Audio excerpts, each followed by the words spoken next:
Hello everybody, welcome back to the Premier Injuries live stream here for your Game Week 16 review. Slavcho says ho ho ho. We are very much in the Merry Christmas spirit, festivities all around. And I got to say, I am wearing one of the jumpers that Ben has got me.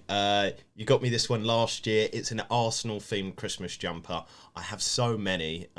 People will be seeing this all through Christmas and maybe a couple of weeks after as well. But as always, before we start everything, how are you doing today, Ben? I am good. I've got red. I'm sort of Christmassy. It's still a little bit early for me, G. You know all about that. I'm looking forward to getting this game week out of the way, or the week out of the way. It's been pretty hectic. Our first full midweek slate of the season. So, yeah, it's catching up. So please bear with the team news and predicted lineups. There will still be one or two tweaks. As always, it is a working document. Yes, it is indeed. And just for everybody as well, as we always say, you say it's a working document, but also if you miss your questions being answered this week, you can always head over to the Premier Injuries website. As you can see here, everything's listed alphabetically and very intuitive, easy to use. But let's get into it. We're going to hit around 6 to finish up. And so Bournemouth are our first team to talk about, Ben. Yeah, pretty much the same squad is expected as we had at midweek at Crystal Palace. Of course, the Cherries got a fantastic result at Selhurst Park. It's really going to come down to that little bit of fatigue and freshness and whether Andoni Areola wants to freshen up his side. I suspect if he does, those changes will be kept to a minimum. But when you've got that momentum, when you've got that confidence and you're getting results, fatigue isn't necessarily a huge factor in that. So the Cherries could be unchanged. Treatment room remains the same. So let's carry on over from the Cherries over to Arsenal. And, what is the latest for the Gunners? Jason, are you eating? I am indeed. I haven't had time to eat lunch, so Yeah. So in terms of the Gunners, I have made a couple of changes here, and I did. We'd done our live stream earlier in the week, and we talked about the possibility of maybe Gabriel Jesus dropping out of that starting lineup, and that was mainly a decision, or that I had, made that switch based on the fact that he was coming off the back of that hamstring problem in recent times. Of course, he wasn't. Maybe this is the time, but of course, it is a big game down at Villa Park, and whether Mikel Arteta will want to rely on his big guns or whether he does trust the likes of Eddie and Nketiah enough to throw him back in there. The other swap is one we've seen fairly regular with Kai Havertz flip-flopping with Leandro Trossard. Again, Havertz got himself another goal there. It's a one that he could potentially stick with. I do expect Zinchenko to come back into that starting 11. Ben White to retain his place with Takahiro Tomiyasu. Certainly out for the foreseeable, likely to be after the winter break. We're talking around about 4 to 6 weeks. We should see a more what we would consider maybe close to that full strength Arsenal team. David Raya, I've got him to keep his place in goal. I don't think those two mistakes midweek, is enough to warrant a recall. And you've spoken about this yourself, Jason, how Mikel Arteta has sort of backed himself into a corner with his goalkeeping situation and almost feels or may feel that he has to stick with David Raya, through thickness or thin. I thought you were going to say diarrhea then. But he's been playing like that. Yeah. And just, in terms of me eating, I wouldn't normally do this during a broadcast, but there might have to be an injury update if I don't eat because I've not had lunch yet. And I'm, absolutely Hank Marvin. But yes, we'll kind of see how it goes because, the way that the team played against Luton, Aston Villa are a much, much better team. And obviously this is another away fixture.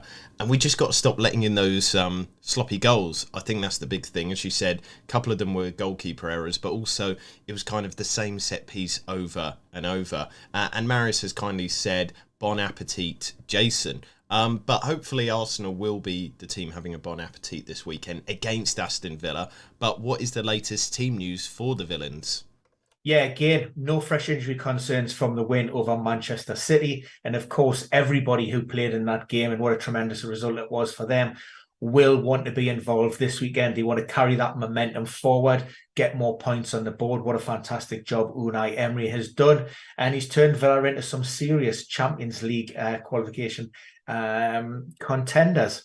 So, like I say, a few knocks and niggles and bruises, but nothing more than you would expect. Those players and decisions will be made on Saturday, but it wouldn't surprise me if Villa were unchanged. However, you still have the likes of Matty Cash on the bench who could come in on that right-hand side of midfield. But, of course, that would mean shifting Leon Bailey following his man-of-the-match performance against City. Yes, and there's been a few questions. Again, you always do the Athletic before this. Matty Cash, people are saying, is he even still alive? One of the questions was. But, yeah, why is he not getting the game time at the moment? Look, I mean, it's hard to question Unai Emery given the results, the run of results that he's had. He's had 25 wins in 40 matches, only 9 defeats. And I think they have a better record than Manchester City during this calendar year. So that just goes to show, how good they have been. Matty Cash certainly hasn't been pulling up any trees. We've also seen a slight tweak in how the team's been setting up. We've seen with a more orthodox sort of 4-4-2 or a 4-4-1-1. And with Henry, with Konza going out to the right back, that's typically where you would see Matty Cash, and he has played in that slightly advanced role. But on that right-hand side of midfield, we've seen the likes of Tielemans, John McGinn, and then of course we've seen Leon Bailey there the other night. And look, like I say, if that's if those type of performances are what he delivers from that position, then it looks like it's going to be his role to lose. Now, the classic pronunciation game has already started. Apparently, Ben, Bournemouth's manager is called Iraola. West Ham's goalkeeper is called Areola. Would you please notice that, Ben, from Mohammed? Yeah, I absolutely know that, which is why I said that. Clearly stated my pronunciation of Andoni Areola. So, if you've got problems picking things up with your mic or your speaker or anything like that, then I apologise, and I feel a little bit sorry for you. And if you could maybe put a request into Santa to drop you off new pair of headphones. The appropriate hardware at Christmas, and all of us at Premier Injuries will be happy to see. Yeah. Let's move on to Brentford, and what is the latest from the Bees? Yeah, so we've got a couple of updates here. We've seen Christoph Ayer go off during last weekend's warm-up. That was a foot issue that was known about by Thomas Frank. Failed that fitness test pre-warm-up, and it was hoped that it wasn't going to be too long-term, but unfortunately it's something that is going to keep him out for a number of weeks. However, we have seen the return of Damsgaard to the squad, and also Matthias Jensen is on the cusp of returning to that matchday squad, although given the length of time that he's been out, we certainly wouldn't expect him to be pushing for a start. The old adage with Thomas Frank, are they going to go with that 4-3-3 or with 5-3-2, 3-5-2? They are playing away from home, but with no disrespect, they're not one of those so-called big teams. I have, however, stuck with that 3-5-2, and Neil Maupay leads that attack with Jonas Wissa, but it's because Brian Mbeumo broken the hearts of many fantasy managers as an out-of-position forward. Looks as if he suffered quite a serious ankle problem. He rolled his ankle, there's ligament damage in there, the extent of which we don't fully understand. That's still being evaluated. But look, I think we'll be lucky if we see him before the winter break as well. Wow, that is a big one. So could he be missing the African Cup of Nations too? Yeah, possibly. I mean, like I say, it's very early days. That injury is still actually evolving. They're still running tests. There'll be a lot of swelling in and around that. So it means that imaging and those assessments aren't conclusive. But suffice to say, what we do know at this stage, it is, it's not something that's, going to enable Brian Mbeumo to be back at any time in the very near future. And so I guess in terms of FPL teams, would you be advising people to get him out straight away? I don't see any sense, because the games are coming thick and fast. And, even a 2 to 3 week injury or, that could potentially rule him out for the remainder of the year. And what we're looking at now, maybe 6 games during that period. So I think it makes sense, when managers will be rotating heavily, lots of changes, where I always advocate that you try and create a deep, strong bench. So any of those unforeseen player remissions and rotations, you can soften the blow with players coming in who actually start. And a lot of FPL fans, they'll be discussing it this week, maybe taking a hit because Burmo's got injured. The likes of Matty Cash, it's not very sure that he's playing. And there's other players as well. You've always said you're against hits, but would you make an exception in this scenario? Not in terms of, if one of your concerns was whether Matty Cash would start or not. Because even if he comes off the bench and even if he was just to grab 1 point, you're still 5 better off than you would be. So really, I'm only advocating for hits when you know that you're going to go out with, less than maybe 10 players.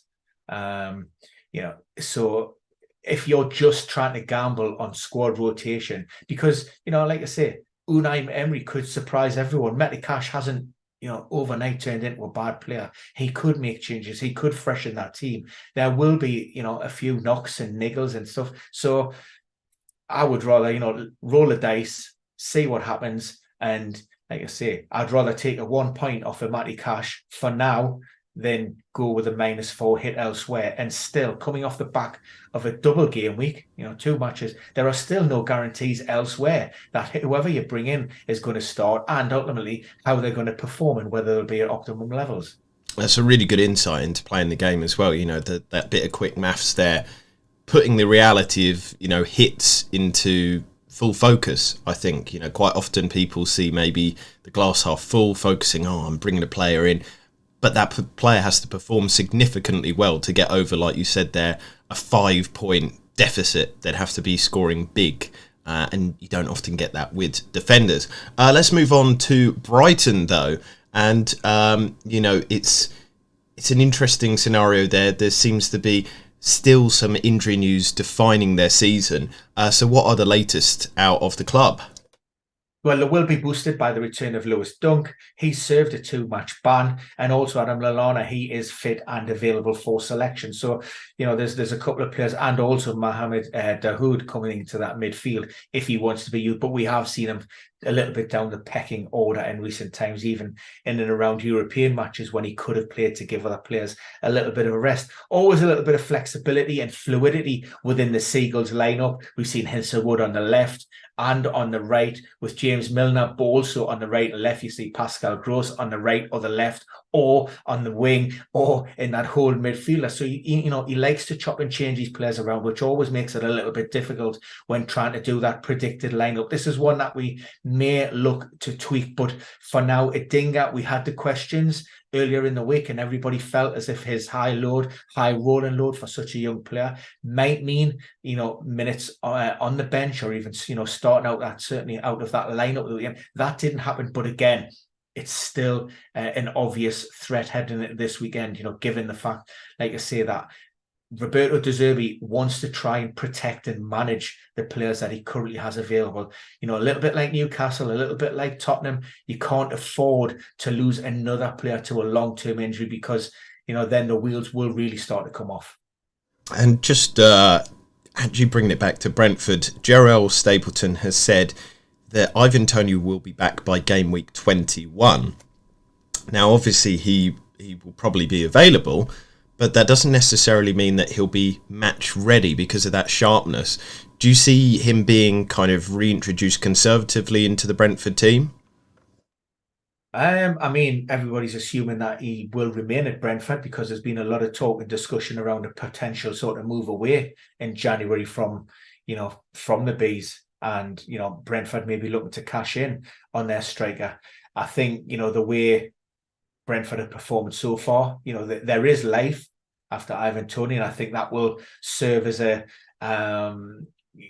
think that's, Thomas Frank will be happy with that. Although, you're always going to want a top-class striker like Ivan Toney in your team. But, he might be hankering for a little bit of a move away.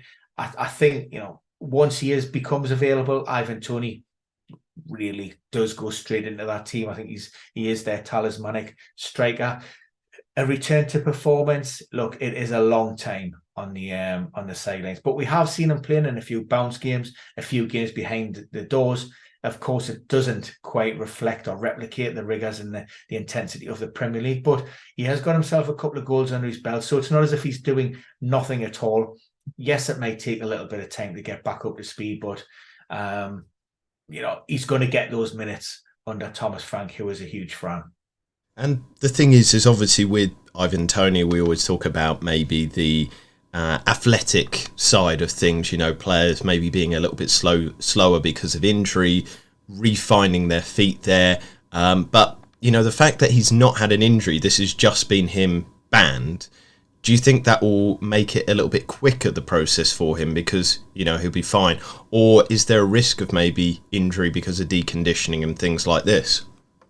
I mean, what you're going to get is you're going to get a player who's coming into the season, second half of the campaign, fully freshed, fully energised, with a point to prove, whether that's to himself, whether that's to Brentford as a thank you, whether that's to the FA, the Premier League, whether it's players, clubs who are potentially interested. So he's going to be coming up with players who are, have a half a season worth of fatigue in those legs, on a heavy schedule, on the back of, that festive fixture programme. And, so that's going to be a little bit of a leveller. And I would expect Ivan Toney to finish the season really strong. So maybe, how we haven't really seen anything like this before in the Premier League in terms of that absence, but he has been training. And, it's almost like that extended pre-season programme.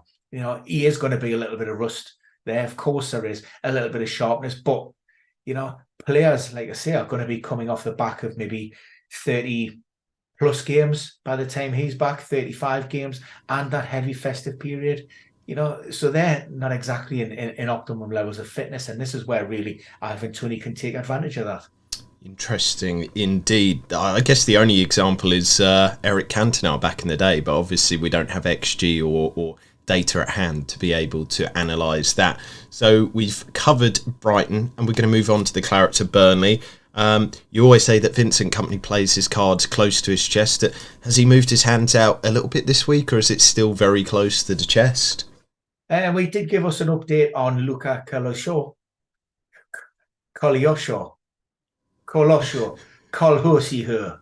Luka. Yeah, we'll stick with that. And that, unfortunately, the prognosis wasn't very good on the Clarets winger. That looks to be a serious knee injury. Now, it isn't season ending as far as we know to this point, but we're probably looking at maybe back end of April, beginning of May. So maybe only a handful of games left in the youngster's legs of the rest of the campaign. So we wish him well and a speedy recovery. Elsewhere, Jordan Bayer, who has been pivotal in that Burnley backline, he returns after serving a one-match ban after accumulating 5 yellow cards. Elsewhere, we're not really expecting too much change. Jack Cork still struggling with a niggling calf problem. And everybody else, well, they're on the fringes of that Burnley squad. There's a lot of, players of a similar ilk. So we're seeing a little bit of rotation on those players on the bench, but really not too many threatening a start within that team. The Clarets have remained, I think they've only maybe had one or possibly two changes over the last maybe 6 games. Bryce Sutcliffe, he's not happy with our comments about Matty Cash. He says, both your maths is awful. 3 points cost not 5. But what we're explaining is that the player that you'd have to bring in would at least get 5 points to even cover that transfer if you're having a hit. Yeah. So yeah. Yeah, minus 4 for bringing him in, and then if Matty Cash comes off the bench, gets 1. So you need at least 5 points to cover that. Yeah. I think if anybody in the comments disagrees as well, we're happy to concede that. But unlike the scenario where it's everybody's headphones, that one we're definitely spot on with that. Chelsea up next. The Blues, you don't know which Blues team is going to be. Oh, he's deleted that comment as well now. So I think that answers it. Chelsea up Brian, next. your maths is terrible. Yeah. But so we need to get Brian a calculator for Christmas. Yes, that's very kind. So we were getting somebody else headphones. Brian's got calculator, and then we're like mini Santa Clauses, aren't we? Really, you've got the red on. I hope you've got a big sack to fit all of these little goodies into, Jason. Well, I'm the elf, so I'll just be helping you carry your sack. Right, okay. But let's go on. Move on swiftly. Let's go on to the Blues. Is there any injury boost that will help them, because they just can't get consistently good at the moment? Yeah, nothing that I would sort of expect to threaten the start of that Chelsea lineup. Christoph Nkunku, his name comes up regularly in those pre-match press conferences. Questions whether he's not sort of evolving as quickly as hoped. It's a little bit slower than ideal, but I don't really see there being much of an issue there, because he still lacks that fitness. Hasn't even played in the Premier League before, so there's going to be a period of adaptation. A couple of players who I do expect to return: Conor Gallagher, he missed out midweek due to suspension, and also it was a surprise to see the skipper Reece James on the bench following his return from suspension. It was Marc Cucurella who got the nod, with Reece James coming on later in the game. But for me, Reece James starts this one, and those will be the only two changes. Means a slight reshuffle on those forward three places, with Sterling switching flanks, but to accommodate Gallagher, but otherwise pretty much as you were. Now, again, on The Athletic, people can check out your answers and everything, because there's a lot of good content there. But Reece James was brought up quite a few times. People saying, should they bring him in? First of all, because he's a really good player, but also people are focusing on Chelsea's fixtures. You've got Everton, Sheffield United, Wolves, Crystal Palace, Luton and Fulham in the next few fixtures going up into January. Now, is that too much focus on the fixtures? Because we know that Chelsea haven't been consistent, whether it is against good or bad teams. You just don't know which team's going to turn up. But also Reece James, especially during this Christmas period, he'll want to be managed conservatively because of his injury histories. Is that not right, Ben? So not only are we not likely to maybe see clean sheet points that a lot of people are expecting, but also he might not be seeing out all these games or even starting all of them. Yeah, all of the above, Jason. I think we looked at pre-season, and that was before all of these latest setbacks. And Reece James was a 1 and 2 player over the last 4 seasons. So 1 in every 2 games. The expectation is that he would, get those minutes under his belt. Then you factor in the number of injuries that he's had even just this season, and also the options that Pochettino has at his disposal.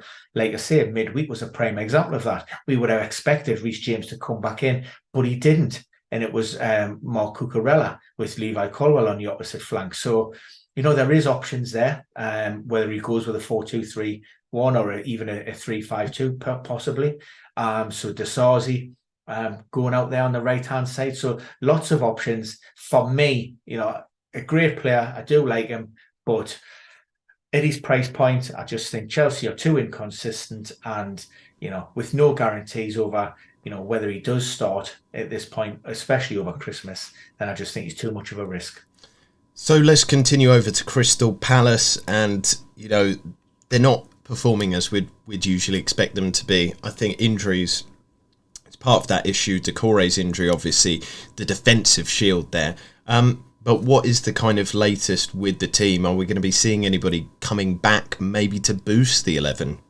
Well, no, they're actually, the exact opposite of that. Unfortunately, they've lost Tyreek Mitchell to a hip problem that he picked up midweek. It was always going to be a little bit of a long shot, and suffice to say, again, he's failed to recover. So we have Nathaniel Klein, who we expect maybe would deputise at left back. There was also an outside chance, or the player certainly seems to feel as if Eberechi Eze could return for this one. He is way off the mark. He's still walking around in a calm boot, a moon boot, as some people refer to it. So it looks like he won't be returning anytime soon, which is, like I say, very unfortunate for the Eagles, given their current run of form. Yes, and it's a difficult game against Liverpool in that early kickoff on Saturday. But Maris wants to know, how long is Mitchell likely to be out for? We don't have a timeline at the moment. Of course, it's still very early days, so still being assessed and evaluated. It doesn't look to be too serious at this point. Potentially a return before Christmas, but we should have a better understanding on that timeline maybe over the next day or two. And this is the thing, is obviously, you say maybe before Christmas, but that's another few games. The fixtures are tight at the moment. So is he another player that you'd probably say, bring him out, because the reality is he's not going to play for a little while? Few fixtures right there. Yeah, and you also consider, the current run that Crystal Palace are under as well. So to me, it doesn't really make any sense to be retaining the likes of Tyreek Mitchell. Like I say, I go back to the point I raised at the top of the show. Because of the games, because of the number of rotations, you're going to need to have that strong bench with players who you maybe have a good understanding can come in and fill those spots if you're going to have players missing out, and you can't really afford to be carrying any passengers. So next up are Everton, and this is an emotional one for you, because obviously you predicted a big win, and somehow they absolutely took apart Newcastle. I mean, first of all, what do you think were the reasons for that? I just think everything's, I think that was the fourth game that we've went into with the same lineup. I would have liked to see Eddie Howe make at least one or two changes with that. I'm very surprised Lewis Hall hasn't come in to that team, even maybe to give the likes of Lewis Miley a little bit of a rest. Only 17 years of age in his breakout season. I think you could bring Lewis Hall in and throw Tino Livramento on his more natural position on the right-hand side. I know, our hands are pretty much tied at the moment. I think we just looked a little bit tired. We looked a little bit off it. You can excuse Kieran Trippier for what he's done since he arrived at the club, but unfortunately, I think all three goals were his fault.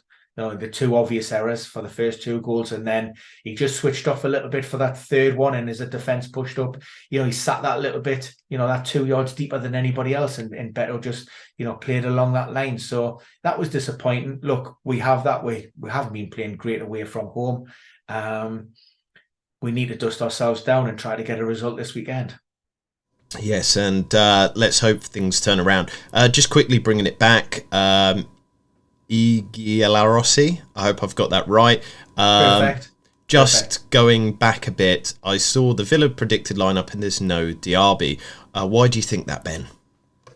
Yeah, I am. Look, I just think the way Villa have been playing in recent games, of course, this is just, very few people are going to be privy to what's actually happening, and particularly with Unai Emery, he's going to be looking at his team and his players on Saturday. But I look at that performance against Manchester City, and realistically, all 11 of those players, if they're fit and available, will want to head straight back out there. I think Tielemans has come in, and he's, linking up that play in that sort of 4-4-1-1. Why would you want to make any changes? Like I say, it might be to freshen things up, but I'm pretty much of that old school. When you're getting a good result and you're performing really well, let's stick with the same 11. Slavcho's asked, I think, quite a good question about Newcastle, but Slavcho, if you put that in the questions when we get to Newcastle, because obviously we're going to chat about Everton now. So yeah, with the Toffees, they look great. Calvert-Lewin missed quite a few really good opportunities there, but he's still their talisman, and it's so good that he's keeping fit now. But you expect him to play again at the weekend? Yeah, I mean, it's a tough call, and of course, Beto got his goal from the bench. Dominic Calvert-Lewin probably should have scored in the first half as well, but for me, I mean, he's coming off the back of that little bit of a niggly calf problem, missed out last weekend. So it's not as if he's had 2 games already this week. And that was sort of certainly in me thinking. The other sort of position that I may look to change with this one is number 37. That it's Jimmy Gardner, as Sean Dyche refers to him. He had a sickness bug. We're hoping it's just a 24-hour virus. Fell ill on Thursday morning with that. So in theory, he could be back on the training pitches tomorrow. That might be a little bit of a gamble, might return to the squad. We just have to wait and see. Wasn't Jim Garner also the star of the Rockford Files? A little bit before my time, Jason. I'm just a young pup. It's just he has such a good voice, Jim Garner. Let's move on then from Everton to Fulham. And what is the latest for the Cottagers? Because they had a very good performance this week. They did, absolutely. Marco Silva made a raft of changes in that team, and they went out and got a fantastic win. Surprised that maybe Steve Cooper managed to survive that. Again, reports suggest that if they don't beat Wolves, or certainly if they don't avoid defeat, he could be out the door this weekend. Potentially, positions up for grabs. You've got Kenny Tete there at right back, vying with Castagna. I've also brought Toyson back into that lineup. He started midweek, of course, and it was Tim Ream, the player who made way. Elsewhere, we have seen Iwobi drop a little bit deeper. That would mean Kearney moves out because Palina always starts. You've got the likes of Wilson or even Dacoba Reed, who could potentially come in there. But Raul Jimenez, great to see him back, getting a couple of goals. So for me, he starts again. Yeah, and we've said it for a long while. He's not been playing well, but it's good to see him back after that terrible head injury. We talked a while ago to Dr. Matt Prevention in terms of ACL injuries taking 2 years for people to heal. Might this be that this is the time that Jimenez comes back to his full return to performance? Maybe it's taken him just that little bit longer, because it's not just the physical side. There's also that mental aspect as well, that worry of re-injury, and he was frankly very close to death, and it might be more of the kind of phobic side as well of football. Yeah, absolutely. Of course, you're never going to really fully understand what's going on through his head. And, Raul Jimenez is sort of transitioned and progressed through that recovery and the rehab with various different, head dressings and protective wear. And, all of these things are going to take a little bit of time to adapt. Of course, he moved on from Wolves to Fulham. And, now are we seeing, that improvement? He's always worked hard. He's always been full of energy, but he hasn't really had that clinical edge in front of goal as he once has, and every time he scores those goals, hopefully, that's going to give him that little bit of confidence. It's what Fulham need, following the departure of Mitrovic. That's what they've been lacking. So that result midweek was massive. And, of course, they're going to need to build on that. Yes, and we hope for him as well that he continues that fitness, because it's great to see him back playing his best football. Liverpool up next, and you guessed that Nunes Gakpo would play last week. Nunes was not starting, and it upset a lot of FPL players, but he did come on and get an assist. Do you think he did enough in that game to cement this starting position? I think, on current form, I think Darwin Nunes does start, when fully fit and fresh. That little bit of a resting midweek, I think that gives him the opportunity for Jurgen Klopp to start him in the early kickoff. Luis Diaz would be the one who would probably make way, in my opinion, after starting the last two. Curtis Jones left midfield is a position that, maybe Gakpo could drop to if Luis Diaz started. But like I say, with Darwin Nunes definitely in there. The other position, Alexi McAllister, he picked up that knee problem. That was a knee laceration, required stitches. I don't expect him to recover. That's why we have Endo in there. And also Alisson back between the sticks. Now, Jurgen Klopp was fairly coy on the Brazilian number one starting this weekend, but he did train normally and he trained well on Thursday. So barring any kind of reaction, then I fully expect him to be back between the sticks. Yes, indeed. So let's move on. As we said, they're playing Crystal Palace this weekend. A lot of people are looking to have Mo Salah as their captain. And actually, just before we move on, Maris has said Robertson could come back after New Year's Eve. What is the timeline on that Robertson return? Because a lot of people have Tsimikas in their teams. Yeah, in and around sort of that sort of timeline. And the difficulty what we have here is, and unlike other injuries, he will be able to keep sort of maintain those base levels of fitness. So he is training. He will then transition through non-contact into full contact. So you'll hope that there's no reaction and no sort of adverse response to that full contact stepping up with training. All being well, like I say, we'll probably be looking maybe to end of this month or beginning of January, maybe even targeting that FA Cup tie in early January in round 3. So Luton up next. They have a tough game against Manchester City, but you know what? I'm going to put a prediction here. I reckon they could hold them to a draw, because the way that Man City are playing and the way that Luton are playing, especially at home, I think they're going to make this a difficult result. But what is the team news? Are they working with their best 11 here? And what do you think on my prediction as well, Ben? Yeah, look, I like Rob Edwards. I do like Luton. I think they've got, the capability of causing a few upsets in a shot, particularly at Kenilworth Road. We've seen that obviously against Arsenal, against Liverpool as well. So, they're a team that you would expect to be, in and around that dogfight, the relegation zone, but they're not going to go down quietly. They're not going to go down with a whimper. So, like I say, I really like Rob Edwards. He knows, that every team they're going to come up against this season, they're going to be bigger. They've got better squad depth, but they can go out in their fight. And we've got that home support, that raises their game.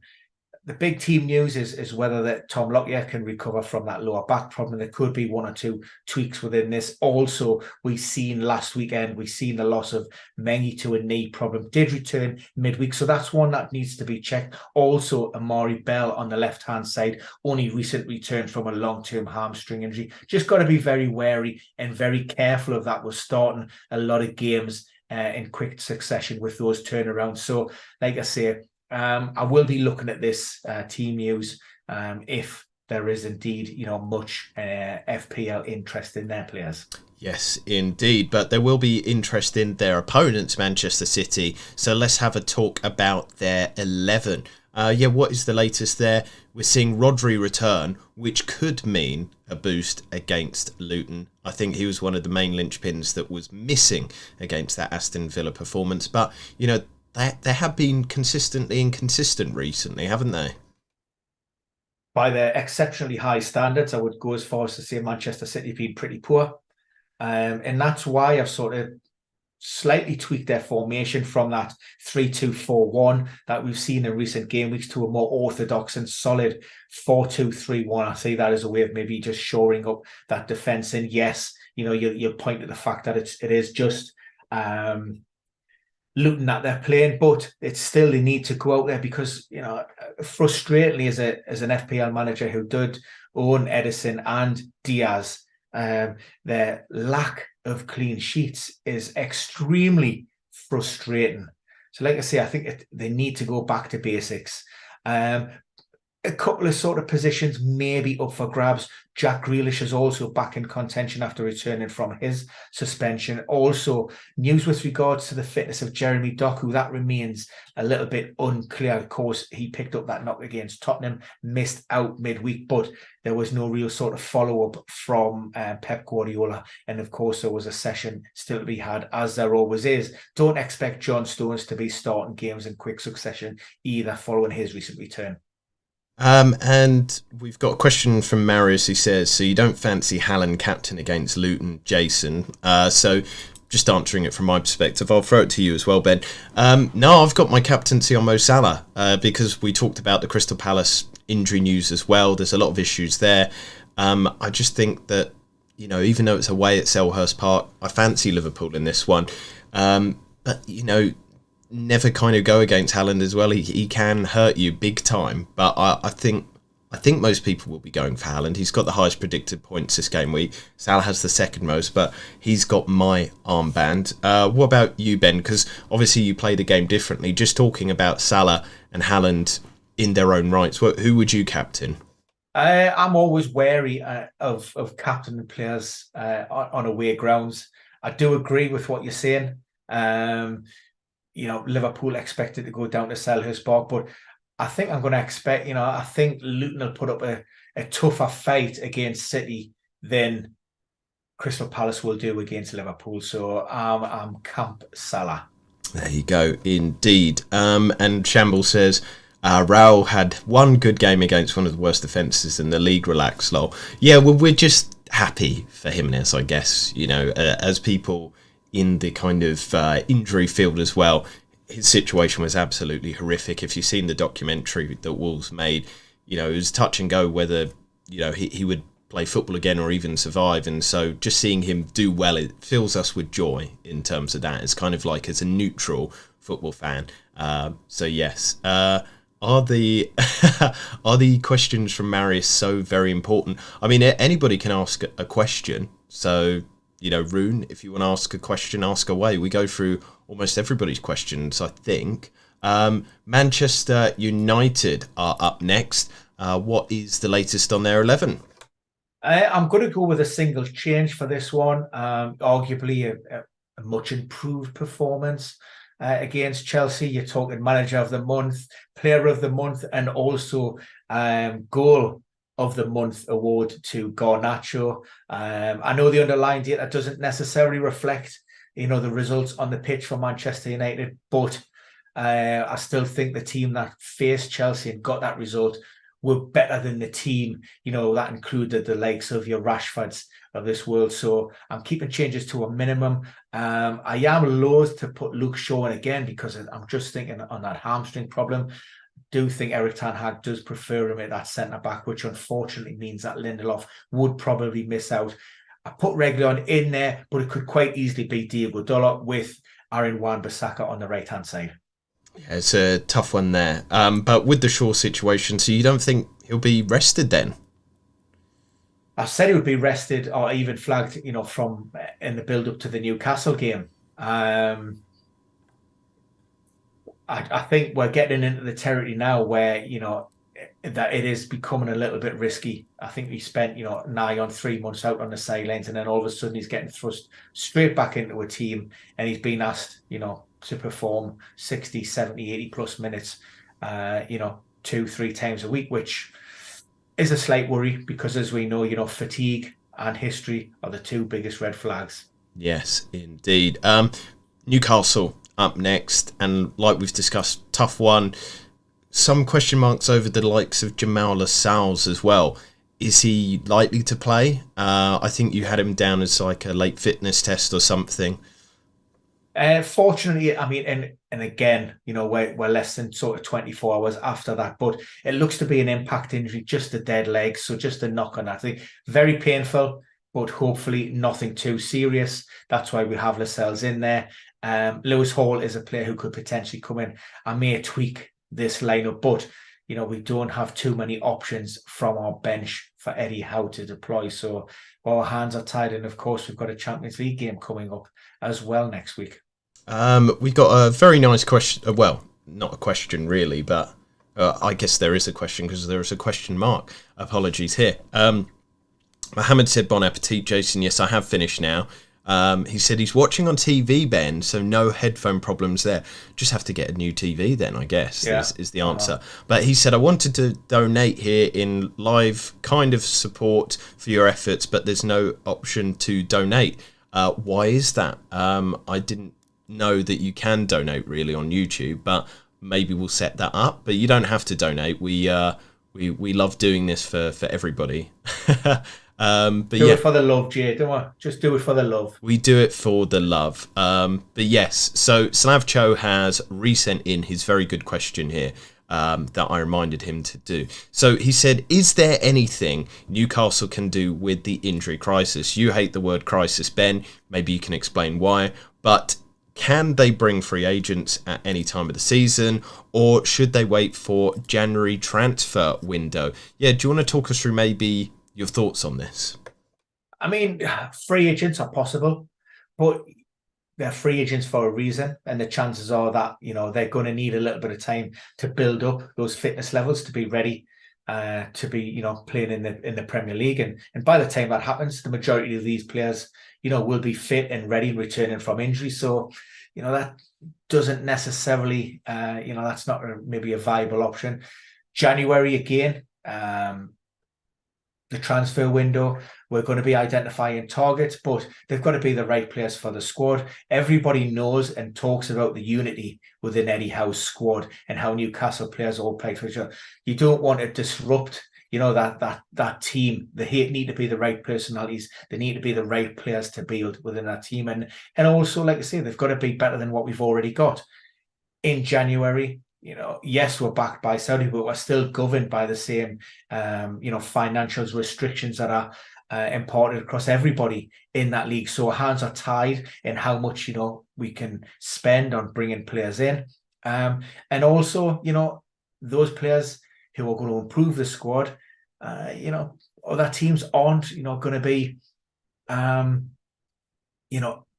they going to release them in January? Probably not, particularly not to their rivals. A lot of these teams will be pushing for, European football as well, deep in the Champions League, maybe Europa League. So it's very, very difficult to strengthen in January. Maybe to look to the Saudi League. That could be an option that a lot of people are talking about. Continuing over to Nottingham Forest, like we said, terrible 5-0 loss. But is there injury reasons for that, or is it just pure tactics?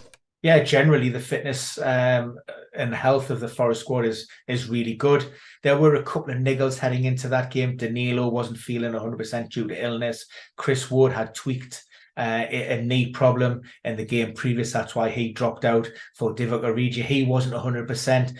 He's had an injury hampered spell.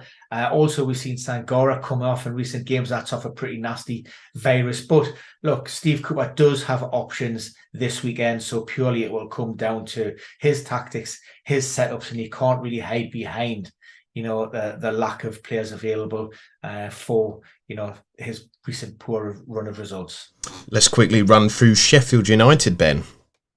Yeah, pretty much as you were, not expecting any great changes. Ollie McBurney serves the second game of his ban. So again, Chris Wilder hasn't had too much time to evaluate that squad, so don't expect too many changes. One of the surprise additions midweek against Liverpool was number 35. That was Brooks coming in for his first Premier League start, and expect him to back that up.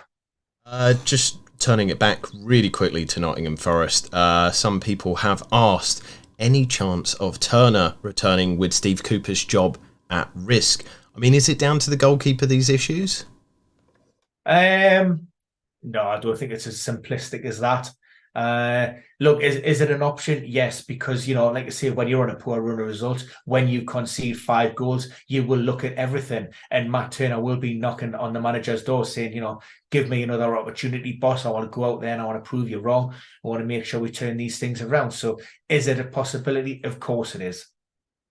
So continuing over, skipping past Sheffield United, who we have already covered, and Tottenham. A lot of eyes on Heung-min Son. Is that a serious injury or is it just a knock? And is he likely to play? Yeah, so it was a knock. It was a lower back problem. It was a kick. So that's good in that way. The issue is obviously it becomes very painful, stiffening up a little bit. We'll see how that evolves over the next 24 hours. As it currently stands, I'm very hopeful that Heung-min Son will be past fit. And any other injury news for the team? Generally, no. Pape Sarr returned to the matchday squad midweek. That was after a hamstring problem. So whether he's fit enough to be deployed or risked by Postecoglou then remains to be seen. Romero, of course, came off the back of a 3-game suspension, so he's fine. And then continuing over to West Ham, you've got Kudus up front. But yes, what other team news is there that people need to be aware of? Yeah, it's the Bournemouth boss, Areola, picked up a wrist injury in training this week. That's why we have Fabianski. Isn't 100% ruled out of the game, but we've got to play the percentages given where we are. Any decision on his involvement will come after the FPL deadline. So again, I'm on the side of caution with this one, and I'm starting with Fabianski, but it's just something to be aware of. And then continuing over to Wolves, one of the teams that we have a soft spot for. We like Gary O'Neill, but is there anything that might hamper the Wolves team at the weekend? Not necessarily hamper. Nuri was expected to recover, but hasn't progressed as hoped. So he's out. Hugo Bueno is the one probable player likely to deputise. Jose Sa comes back into contention after missing out midweek. That was a lower back problem. Pedro Neto still progressing, but not quite there in terms of his fitness.